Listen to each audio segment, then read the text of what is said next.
You're watching The Sports Objective, the podcast for Pirates.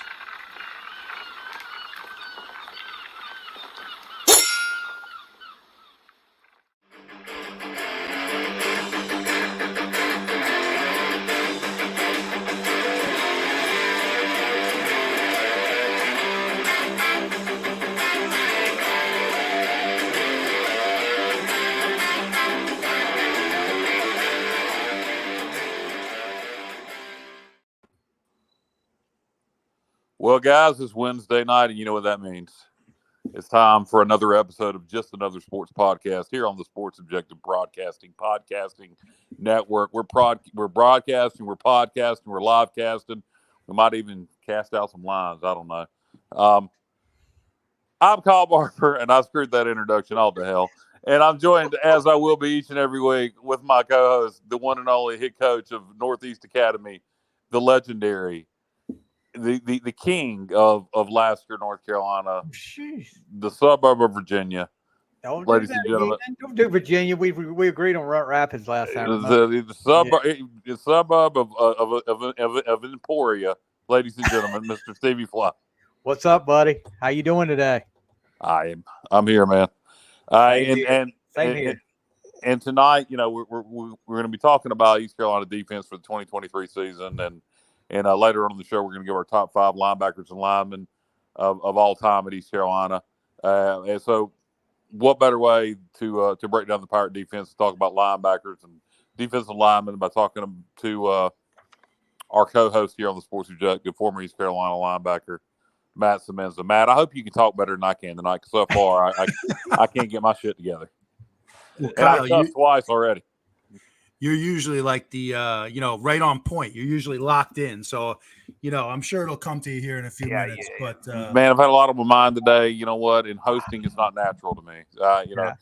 So I thought you were trying to pull some Ric Flair stuff right there. Did some styling and profiling. You know what? That's what screwed me up, broadcast. Stevie. That's what screwed me up, Stevie. At the beginning of the broadcast, I had pondered doing Boogie Woogie Man, the handsome boogie gimmick from Memphis. Have you ever heard of that stuff? I was gonna, woo, mercy, daddy, welcome to Just Another Sports Podcast. But then I decided, decided not to do that and just do the normal introduction, which I screwed up. But anyway, guys, we are sitting here week 0. If you hopefully just watched Sonny and Semenza as they broke down week 0's games. Matt, I didn't get a chance to watch. Did you pick any upsets this week?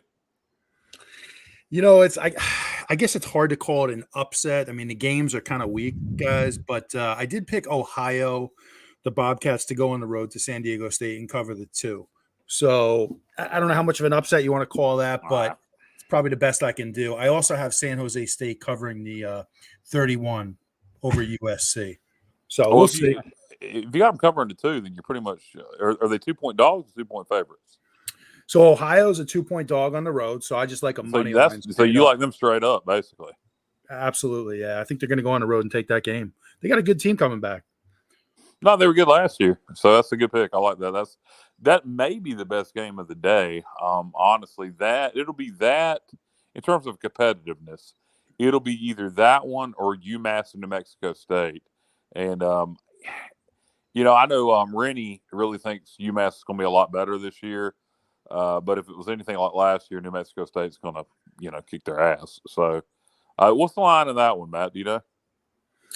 So New Mexico State is a 6.5-point favorite over UMass. And I would take them to cover that. Yeah, Kyle, I think we've talked about this before, but Jerry Kill, yep. Stevie, I'm sure you're familiar. That guy he is a hell of a coach. Yeah. Oh yeah.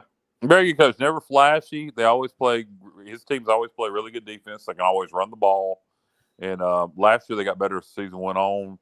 And he was playing with Doug Martin's talent. Here's a fun fact for you. When Doug Martin got fired at Kent State the following year, head coach came in and took them to a 10-win season, never had another winning season. And Doug Martin gets fired at New Mexico State. Jerry Kill comes in first year, takes them to a bowl. So shows you Doug Martin at least recruits well. Yeah, look, week 0 with the NCAA. Why hasn't the NCAA done kind of like the NFL does and have like a marquee matchup at week 0 to kind of get things kicked off. Like They kind of do. They kind of do, Stevie. yeah, but it's not really a good. No, what you they've call only had a great matchup this season. They've only had a really good one year. They did Florida, Yeah. Miami a couple years ago, and last year it was Nebraska, Northwestern, and this year it's Navy, Notre Dame. So yeah, I'm with you. From a marketing standpoint, you want to kick off the season like a week 0 matchup with, get a marquee matchup up there somewhere. Nothing against Navy or Notre Dame, but that's not something I'm going like, God, I got to tune in to Navy and Notre Dame. I'm so fired up for college football. I'm excited. Oh, I am too. Don't get me wrong. I'll be Jacksonville State and UTEP. But get like a 8:00 Saturday game. Yeah, I agree. A prime time matchup. I actually, and we'll get into the content. We got limited time here tonight, 9:00. Yeah. We have an interview with SMU, their beat writer or something. I don't know. I'm flustered tonight, guys. I'm You're useless. fine. But anyway, one thing I'd like to see, and you guys can comment on this. Maybe people would hate this idea, but with Navy in our conference now, I've always hated that they play Army the week after the conference championship game, even though I know it's tradition. Yeah, I've always thought what a great way to kick off the season, and if week 0 you kicked it off with Army Navy. yeah. I've always thought I would go along with that. Yeah, some kind of rivalry game or something like that to kick off week 0 with it.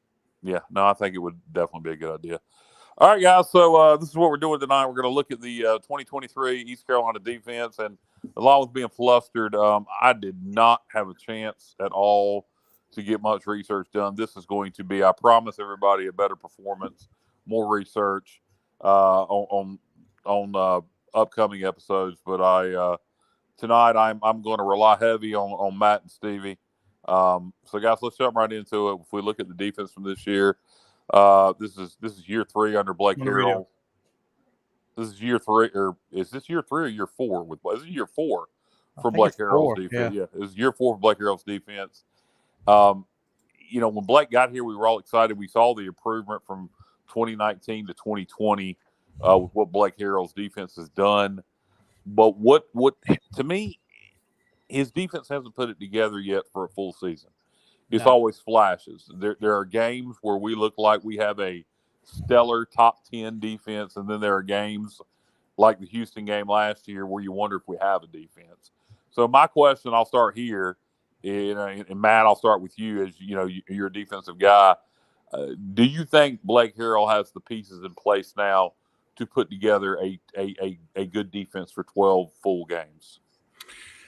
So I do think he has the pieces to put together a very solid defense. I think some of those pieces are unproven, and I think that's where, I'm the type of guy where, you can talk about these things in the preseason and a lot of things look good on paper, but I kind of need to see it on Saturdays. And, I think that, Kyle, when you look at the defense, I think the defensive line is pretty stout. It's proven, it's experienced, you have depth. I think where you kind of get into some unknowns is when you look at the middle linebackers in particular. We lost a few guys, longtime guys like Xavier Smith and Miles Berry. And now you're bringing in some new faces. We hit the transfer portal. So a lot of unknowns in the middle linebacker room, and then also some unknowns at corner too. So I think there's talent there, but it's always a question of can that talent come together in time for the season? And you want this team to be able to gel for Michigan. You don't want to have to wait till week 4 or 5 until everybody's on the same page. So just some unproven parts. All right, I'm gonna build from the back to the front. We're gonna start with the secondary. So both of you will start. I will start again with Matt. Stevie, feel free to jump in with a question, Matt, whenever you want to.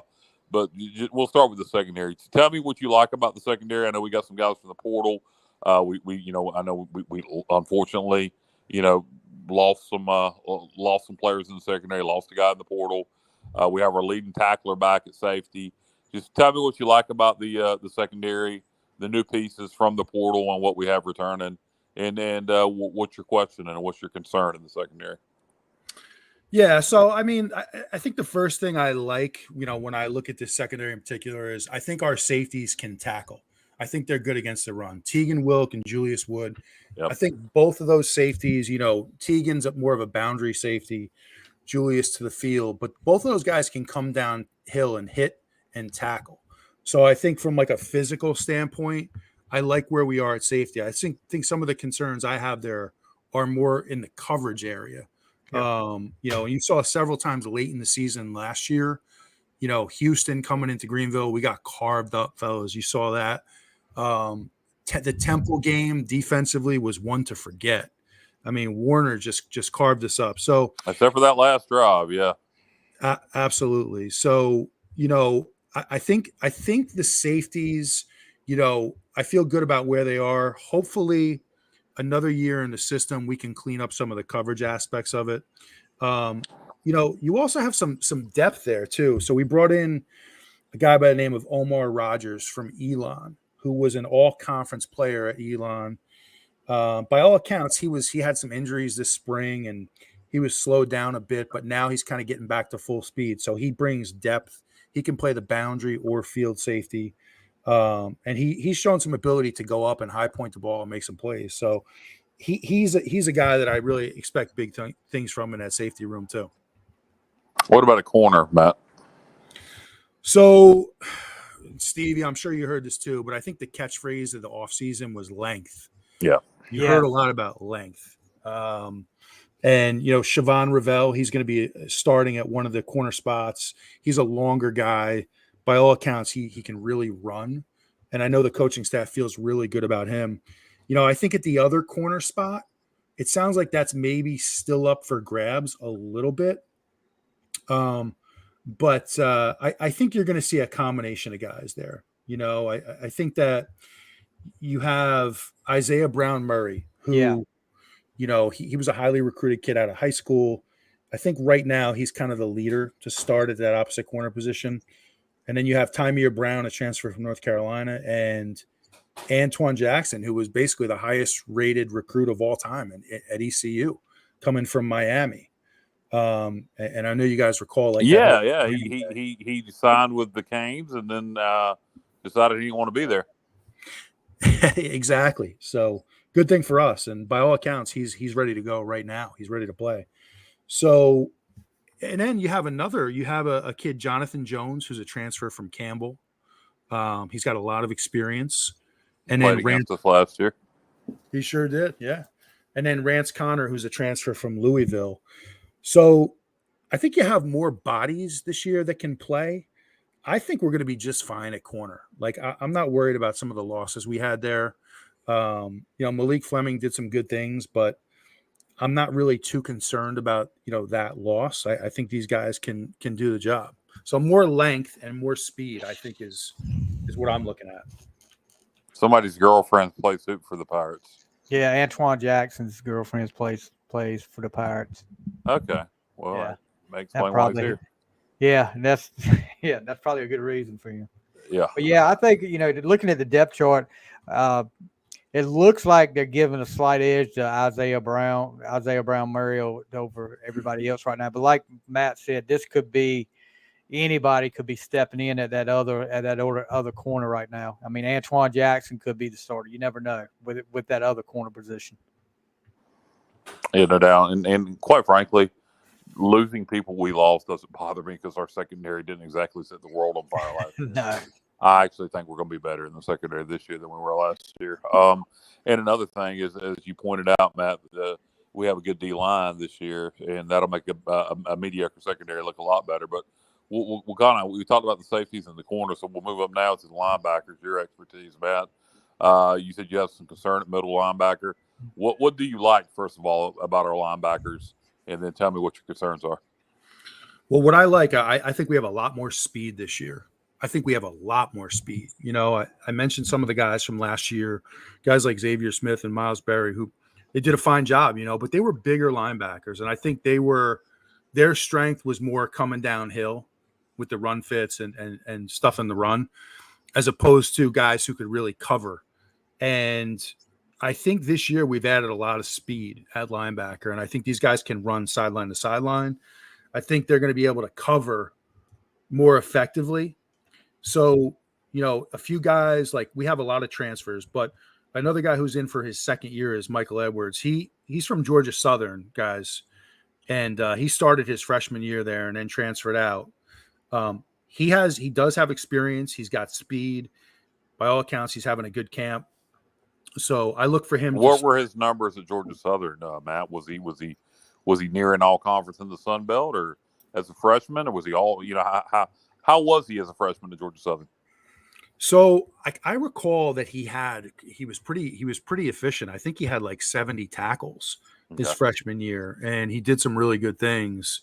Not sure what led to the transfer to East Carolina, but he contributed to special teams last year pretty heavily. He can definitely run. So I think it's going to be him or BJ Davis at the will.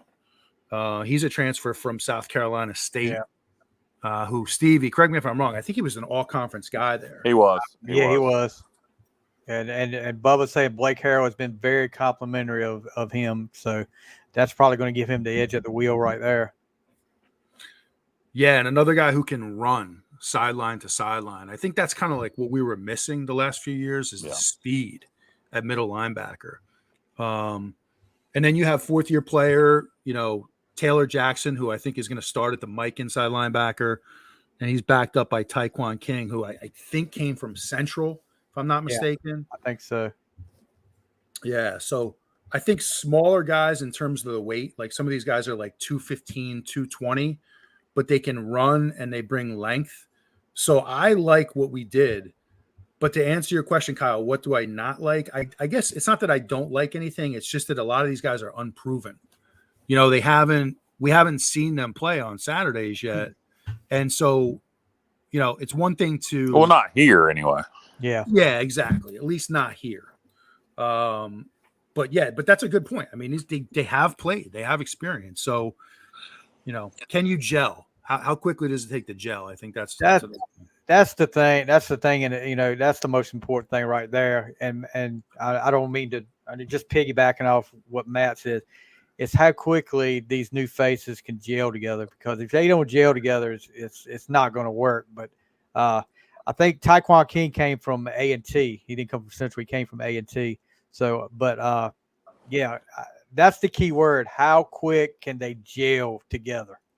And just like Matt said, you can't wait till week 4. You need to start doing it against Michigan. No, and in many ways, when you have the Michigan Wolverines, lined up across from you, that it depends on the mindset of the team, but you would think having that kind of a challenge could really galvanize a team, particularly if they're able to have any kind of success early on in that game. We'll move up to the D line. I think that's what we all feel best about. Which if you're going to if I have to choose one area of the defense to be good on, that would be it. So I'll ask you the same thing, Matt. Tell me what you like about our D line. Tell me what you don't like. I love the depth.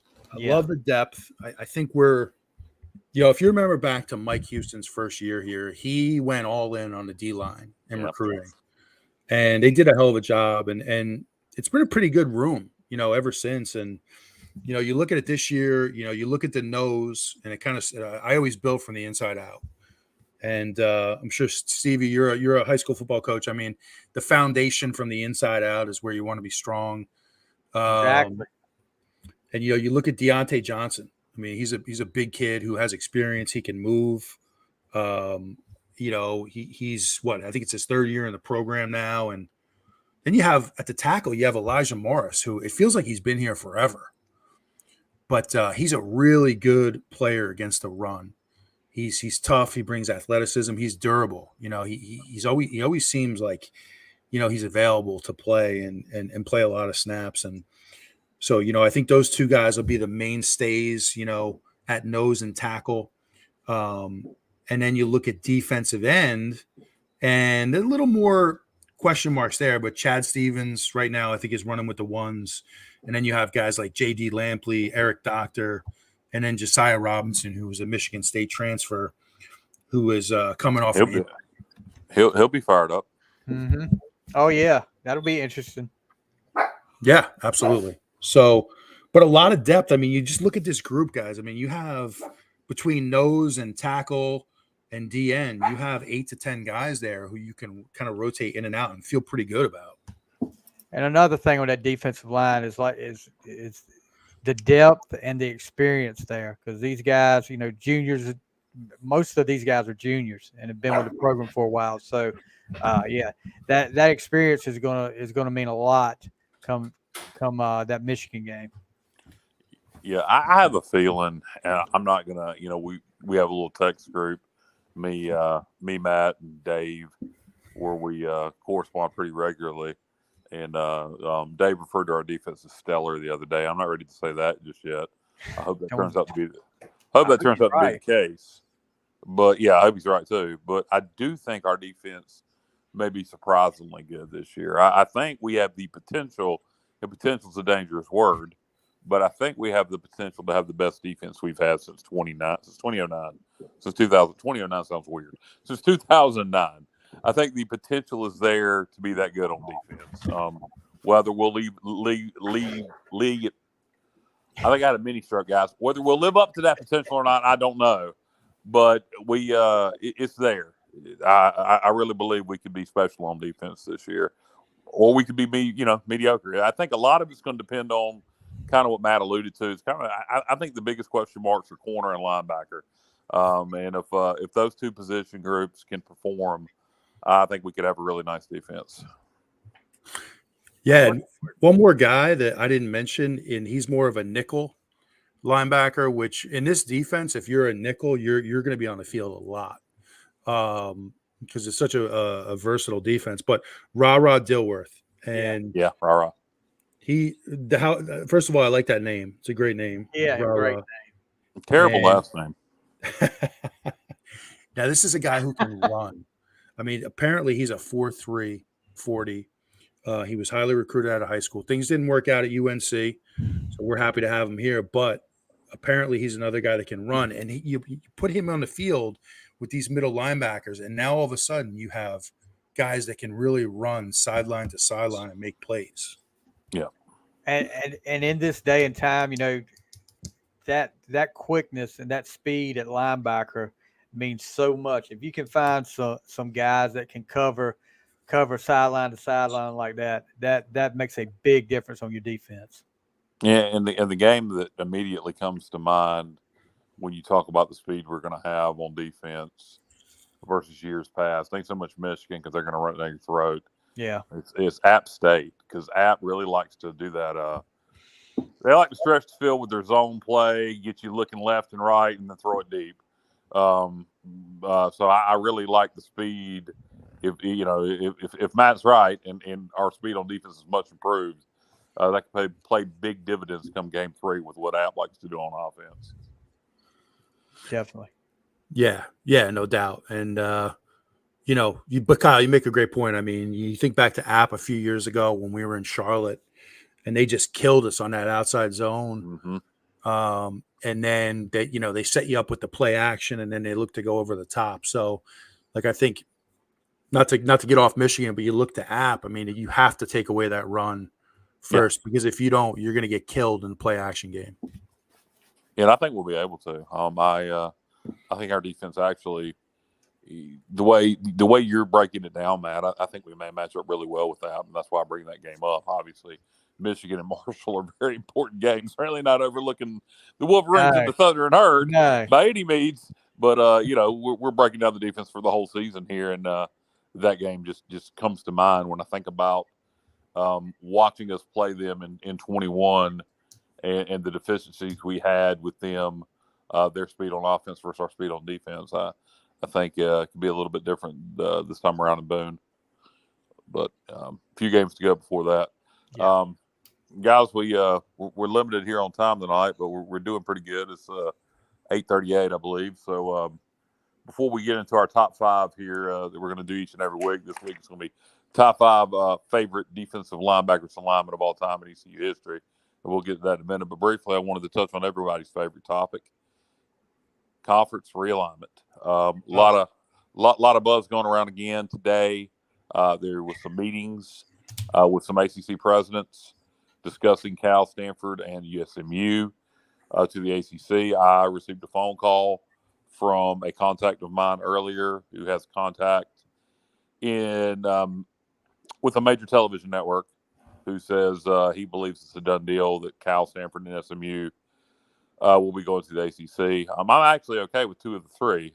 Cal and Stanford to the ACC, I think actually bodes well for the American. I think it gives us a really good chance to get Washington State, Oregon State. But I don't want to lose SMU for several different reasons. One, because it'll make me sick to see another American team go to the ACC instead of East Carolina. And our administration appeared to not do anything to try to stop that from happening.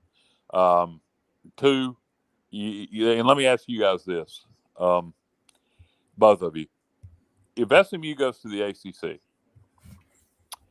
do you think that deters Oregon State and Washington State from coming to the American? Do you think that weakens the American where they go, screw it, at this point, let's go to the Mountain West? Or if you're Mike Orozco, do you say, look, UCF, Houston, Cincinnati, all to the Big 12, SMU to the ACC, Oregon State, Washington State, if you want to have a chance to get back in a power conference, you better come to the American. This is the path to get into a power conference. Or do you think if we lose SMU, that loses all opportunities we had of getting Oregon State and Washington State? I don't think it's a good thing if we lose SMU. I think it makes us American look weaker. I'm going with what you said about it makes them think they need to go to the Mountain West, in my opinion. But that's just me. It's so complicated. I mean, I just, when I simplify it, I like to say whoever has the biggest TV contract, but yeah, that's us. Which is us. But then, you factor in travel expenses and all that. And how does that shake out? Like, how much profit are you netting at the end of the day when you factor all that in, teams from the West Coast? Well, so, to truly make their highest profit margin would probably be if they just want plain profit. Being football is what drives the boat. If we were to agree, and tell me if you guys would be okay with this, would you guys be okay with agreeing to giving Oregon State and Washington State a full share as football only members if the rest of their sports were in the West Coast Conference? I'll say yes. I'll say absolutely. I would, under the condition the SMU. Wow, under the condition that ESPN raises our contract a little bit, at least enough that we can pay Oregon State and Washington State the same amount the rest of us are getting paid, without taking away from what we're getting paid to make that happen. And so we're not dividing the same size pie amongst 2 more teams. Yeah. Kenneth Maynard said if we lose SMU, grab App State, Southern Miss, and Liberty and go to 16. I'm okay with that. If Oregon State and Washington State don't want to come, I would say App State, Southern Miss, Marshall. I do get the Liberty thing because they got a lot of money, but you got a lot of schools. They had to go to Conference USA on a necessity because they couldn't get into the American or the Sun Belt. A lot of schools don't want to be associated with them because they're evangelical school. Not because they're a Christian school. SMU, there's a lot of Christian schools. It's because they're evangelical Christian, and a lot of people don't want to be associated with that. So they got more money than Jesus. They sure do. Well, I think Kenneth makes it. I mean, I agree. App should have been welcomed into the conference the last time around, in my opinion. Way over Charlotte. I mean, come on, you got to be kidding me. So I felt like they should have been asked in last time around. So I'm all for it. App is a team that's earned the right to move up. They've proved it on the field. Definitely. And you got to respect that. You have to respect it. I would love to see App. Yeah, me too, Stevie. I with you 100%. I personally, this is what I think is going to happen if we lose SMU. If we lose SMU, I think we're going to try to get Washington State and Oregon State regardless. But if we don't get them, I don't think we're going to add anybody. I think if we lose SMU, unless ESPN tells us we need to, since we don't play divisions, I think we'll just stick with 13 football teams. What difference does it make? We're not playing divisions. why does it need to be an even number? True. That's my guess is what will happen if we lose SMU. I'm really hoping it's Cal Stanford only because I think I do really believe we'd have a good chance to get Oregon State, Washington State. But anyway, that's enough about that. I do think the ACC part of that equation will play out this week. I think we'll know by the end of this week if Cal Stanford and or SMU is going to the ACC. The rest of it will probably take another week or two. But I think we'll know that part of realignment by the end of the week. Guys, Matt, you comment on these because you should know all these guys. If you didn't play with them, you watched them play, and you know this position. We're going to rank our top. Well, it's not so much a ranking. This is mine and Stevie's top 5 favorite linebackers and linemen in East Carolina football history. So I'm going to start. We're going to rotate. And at number 5 here, Stevie, I have my fellow. I grew up in Williamston. I'm Kyle from LaGrange, but I grew up in Williamston, just like Dave did. And I got to go with my fellow Williamston boy, Pernell Griffin. At number 5. I remember when we signed Pernell, we were actually I don't know if people remember this. Stevie, do you remember who we were in a recruiting battle for to get Pernell Griffin? Or a recruiting battle with? I don't remember. I can't recall now. I remember being so excited when we signed him. I can't remember. I'm old. Penn State. Oh yeah. That's right. So he chose the Pirates and chose to stay home rather than going to Penn State. He had a great career here. I never thought he quite lived up to his expectations. I thought he'd be an NFL player for many years, and never quite lived up to those expectations. But he was a hell of a college player. So my number 5 is Pernell Griffin. Stevie, who you got? Yeah, I got a tie at number 5. Right. You'll find out when we do these lists a lot. I have ties sometimes, but Jeff Kerr, 3-time All-Conference USA selection. Anybody, he tore his ACL in high school, and then tore the other ACL in college, and then still comes back and has a great career at ECU. Doesn't let that get him. Any other guy probably would have quit after the second one. But yeah, Jeff Carr is my number 5. Then I got a tie with that. And this guy, I just remember the ECU Carolina game, the 70-41 game that started that second half. Zeke Bigger picking that pass off and taking it back for a touchdown, and just a great career he had at ECU, and great game. Zeke Bigger, yeah. I got to interview both of these guys, great guys, and they're tied. I couldn't leave. They were on the edge. I couldn't leave either one of them off my list, so I had to have a tie at number 5 for them. Matt, you want to comment on any of those guys? Yeah, awesome picks, all of them. I'll start with Jeff Carr because he's a good friend of mine and still is to this day. And Jeff was just so committed to football. Like, it would be a Friday night, a Saturday night. I would want to go downtown and party and blow off some steam. And Jeff wouldn't go. He was like, nope, I have practice on Monday. He was so disciplined, and he, great teammate. He was just committed to football. Like, you weren't going to have anybody that worked harder. He was always going to be on time, and then when he was on the field, he was just tough. He would play through injury. He would play through pain. He was reliable. He understood the defense. He would make plays. So absolutely. Great player. Pernell Griffin, quick twitch. Like, he had some quick twitch to him where he could really bend and move in tight spaces and make plays. And he, really good athlete and a really good player. And, he could cover, he could tackle you, he could kind of do it all. And then Zeke Bigger. I didn't play with Zeke, but he was a gamer, man. That's what I think of when I think of him. He would show up. He was vocal, he would play his ass off every week. So all good picks. Yeah.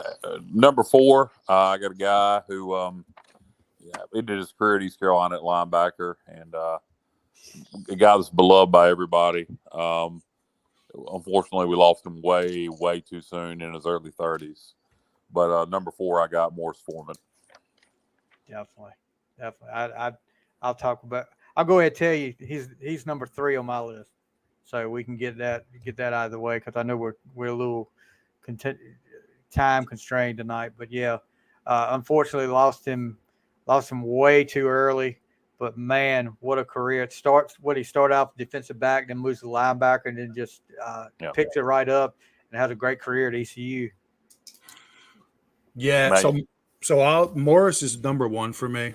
When I got to Greenville, I played behind Morris. I was his backup for my first 2 years. So I got to study him probably as close as anybody.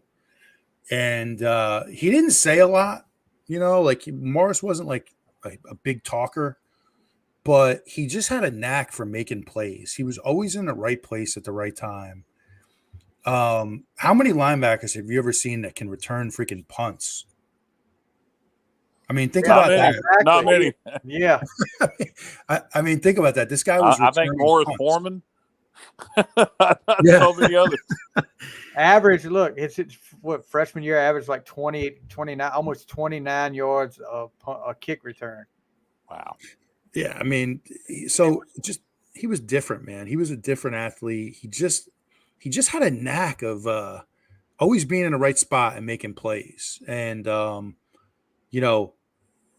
just he was the type of guy like you didn't really want to mess with Morris. Like he was just a tough dude, and but I learned a lot playing behind him, and he definitely had a big influence on my game at ECU. Yeah, 254 tackles and 7 interceptions in his career. So I think that was pretty stellar. Yeah, no doubt. He's a legend, and we lost him way too soon. Who's your number 4, Steve? Number 4 you mentioned earlier, Pernell Griffin. What else can you say about that? But Pernell had a great career, like you said, being recruited by Penn State and picked. I would love to hear. I guess maybe it was closer to home. I don't know. I mean, I would love to get him on and talk. And I should have asked him when I interviewed him before about what made him pick ECU over Penn State. Probably a lot being close to home, and at that time, we were rolling at that time. My number 3 is somebody we already talked about, so we'll just I'll say this one, and we'll move on to your number 3, Stevie. But we may have already talked about your number 3 also. Yeah, we did number 3. Okay, my number 3 is Jeff Carr. We already talked about Jeff Carr. Jeff was a guy that I used, just from he just seemed to enjoy playing the game. And Matt, you played with him. He seemed to love playing football. He seemed to love hitting people. He always seemed to, he played to the whistle, through the whistle, not after the whistle. Wasn't a dirty player, but he always seemed to be a tough sumbitch. Yeah. Oh yeah, Jeff was a gamer. He would break his nose on a regular basis. That's why I call him Pinocchio to this day because he's got that giant nose. He broke his nose so many times that by the end of his career, it was almost touching his face mask. It got so big. But wow. Just messing with you, Jeff. Just messing with you. He would hit you. He was tough. He was going to play through injury, play through pain, and a great teammate too. Who's your number 3, Stevie? Well, I did my number 3 with Morris. Earlier we talked about that. All right. So we'll move on to number 2 then. My number 2 is a guy that I'll feel bad for, man. He got injured he got injured his senior season. I think he would have played in the league if he didn't get hurt his senior season. And was such a disruptive force, got to the quarterback a lot, and was having the game of his life when he got injured in 2008 against Tulane. And that's Quentin Cotton. Quentin Cotton's number 2 on my list, and just like I say, so disruptive.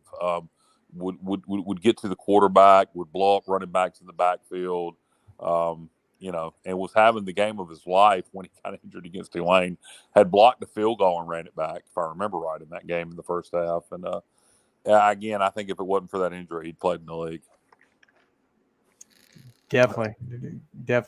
28 games, made 19 starts, all conference USA honors as sophomore, 151 tackles. Yeah. Yeah, it's just a shame that injury had to stop him like that. Okay, number 2 for me is, and I'm going back. And Chuck, you think you got me on this one, but no, he's not my number 1. Number 2, Robert Jones.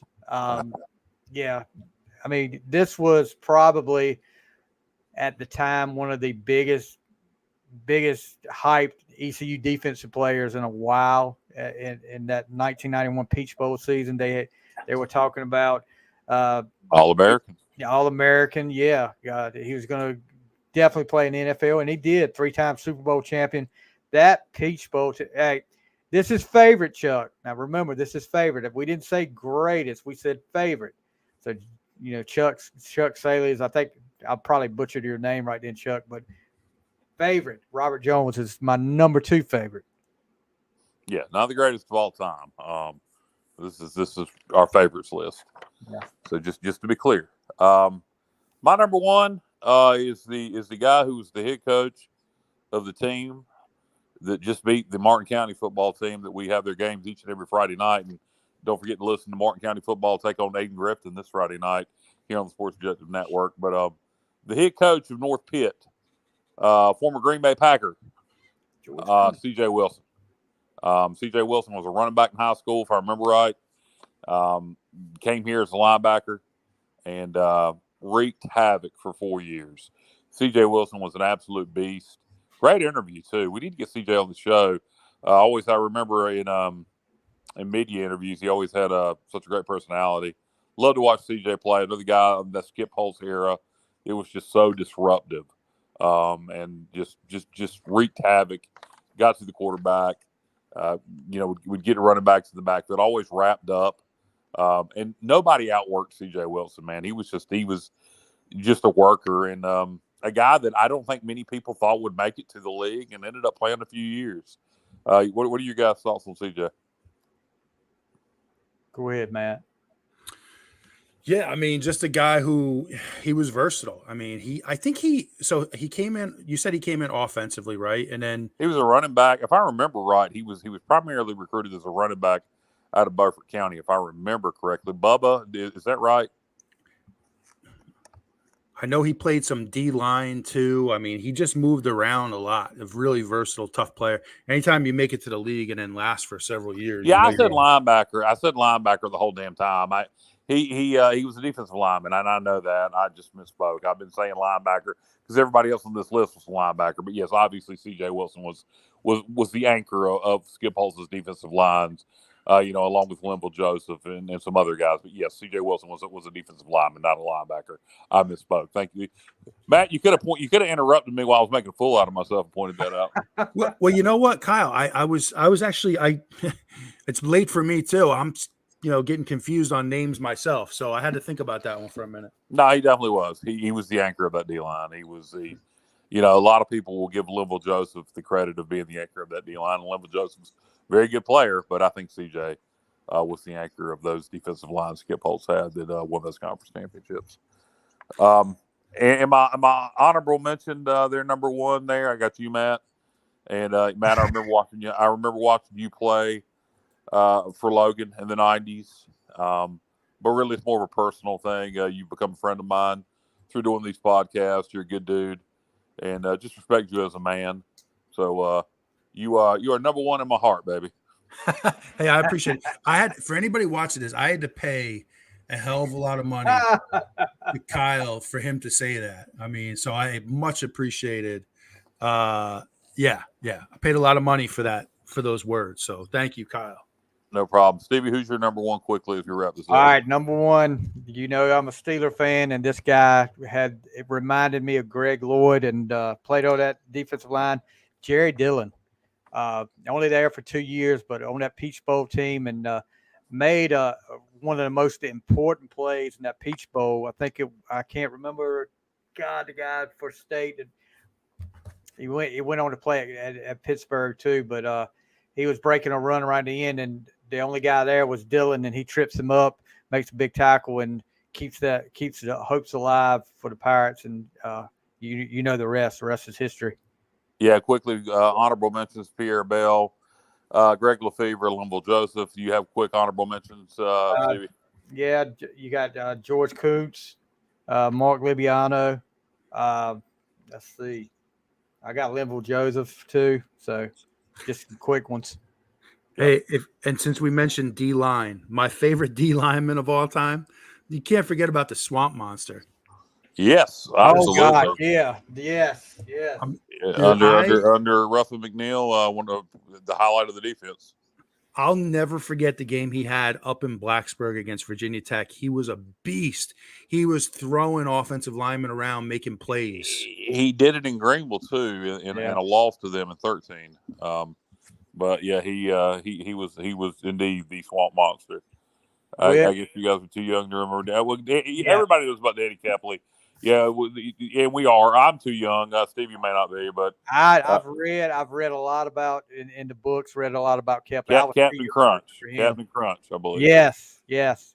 And Chuck, I'll go ahead and tell you. Chuck was asking. I've got a Kiss shirt on. Chuck was asking me about my favorite Kiss album. It's Rock and Roll Over. All right, guys, it's 9:00, which means we got to roll. We got stay tuned if you're watching. We're going to sign out. We're going to move on and do another show. We were going to be talking SMU. We're going to be talking SMU football here momentarily as we switch shows. So we're going to sign out, come right back with Dave and Bubba, and talk some SMU football as we preview the Ponies, and maybe we'll find out if they're going to the ACC. How about that? So for Matt Semenza, Stevie Fly, I'm Kyle from LaGrange Barber. This has been just another sports podcast, and I promise you it'll be better next week, guys. As always, go Pirates. So long, everybody.